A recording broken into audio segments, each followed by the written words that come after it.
소니가 플레이스테이션의 컨트롤러인 듀얼센스의 신규 특허를 출원했습니다. 출시가 임박한 GTA6 좀 더 실감나게 즐길 수 있을까요? 타의 게임 전문 매체 게임 렌트에 따르면 소니가 AI 기능과 디스플레이를 통한 동작 힌트 기능을 장착한 새로운 컨트롤러를 구상하고 있는 것으로 확인됐습니다. 또 미국 특허청이 30일 공개한 특허에 따르면 소니는 듀얼센스 중앙에 위치한 터치패드를 터치 스크린으로 변경하고 버튼과 아날로그 스틱에 조명을 추가해 게이머들에게 상황에 적절한 버튼을 안내할 수 있도록 하는 기능을 연구하고 있죠. 이외에도 머신러닝 모델을 활용해 게이머의 플레이를 지속적으로 모니터링하고 도움이 필요한 시점에 예측 지원 솔루션을 제공하는 특허도 공개됐습니다. 이 기능은 동작 힌트 기능과 결합돼 작동할 것으로 보이네요. AI가 결합돼 동작 힌트까지 플레이스테이션 정말 기대되는데요. 과연 이번 새로운 기능은 언제쯤 상용화되어서 게이머들이 즐길 수 있을까요? 또 향후 MS의 방향에는 어떤 변화가 있을까요? 조태현 기자가 알아봤습니다.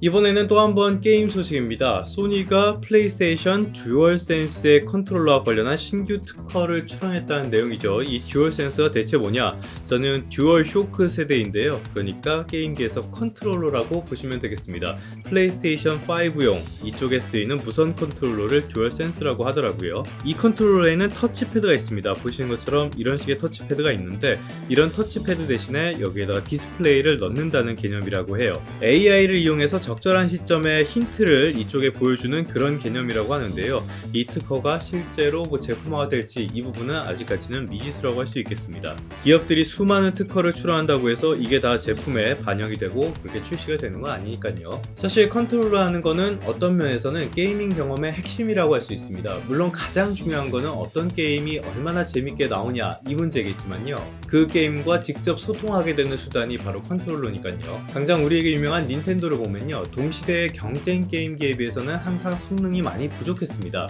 하지만 닌텐도 DS에 도입된 터치펜 그리고 닌텐도 위에서 보여줬던 리모컨 모양의 동작 인식 컨트롤러 이런 것들 이렇게 색다른 게이밍 경험을 제공을 하면서 동시대의 다른 게임기들을 압도한 측면이 있거든요. 키보드, 마우스가 여전히 중요하지만 새로운 경험을 주는 컨트롤러 역시 무시할 수 없는 요소라는 뜻입니다. 이렇게 새로운 컨트롤러가 재밌는 게임과 만났을 때 그 시너지가 더 커지게 되겠죠. 대표적으로 지금 많은 게이머들이 기대하는 게 GTA6라고 할 수 있겠습니다.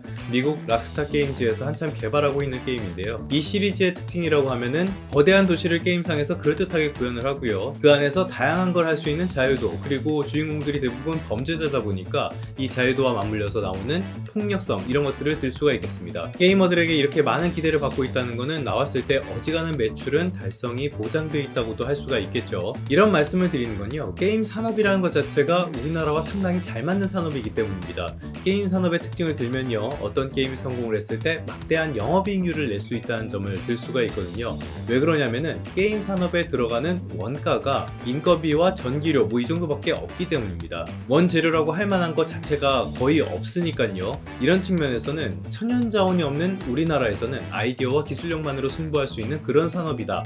그래서 우리나라와 잘 맞는다 라고 말씀을 드리는 겁니다. 문제는 우리나라 게임사들이 자기 복제를 반복을 하면서 경쟁력을 잃어가고 있다는 점이죠. 최근에 NC와 관련한 영상에서 이 부분도 말씀을 드렸었는데요. 그건 이쪽에 카드 올려놓을 테니까 참고해 주시도록 하고요. 국내 게임 기업들이 특히 NC가 리니지로 대표되는 기존의 성공작에 자기 복제를 반복을 하면서 변화하는 환경에 경쟁력을 잃어가고 있다는 평가가 나오고 있습니다. 당연히 이거는 실적에 직접적인 영향을 미치게 되겠죠. 결과적으로는 게임기 시장에서는 일본과 미국에 밀리고 그리고 모바일, PC 같은 곳에서는 중국에 치이는 그런 형국이 되어가고 있습니다. 최근에 여러가지 의미 있는 시도도 있고 성과도 있었지만 여전히 걱정이 되는 것은 소비자의 신뢰를 잃어가고 있다는 점이라고 할 수가 있죠. 이거는 지금의 주가 그리고 단기적인 실적 측면에서 말씀을 드리는 게 아니라요. 장기적으로 봤을 때는 소비자의 신뢰를 다시 회복해야 한다는 그런 관점에서 말씀을 드리는 겁니다. 그러기 위해서는 기존의 성공을 계속적으로 답습하는 게 아니라 새로운 아이디어를 통해서 게이밍 경험을 다시 한번 제공해주는 게 중요하겠죠. 지금 같은 흐름에서는 국내 게임 회사들이 게임 시장이라는 고부가치 시장에서 경쟁력을 잃고 내수 기업으로 전락하게 될 가능성 굉장히 커 보인다고 할 수 있겠습니다. 우려되는 부분이고요. 이 부분이 주가에도 영향을 미칠 것으로 보고 있습니다. 그러면 성공 투자하시고요. 다음 시간에 다시 뵙도록 하겠습니다.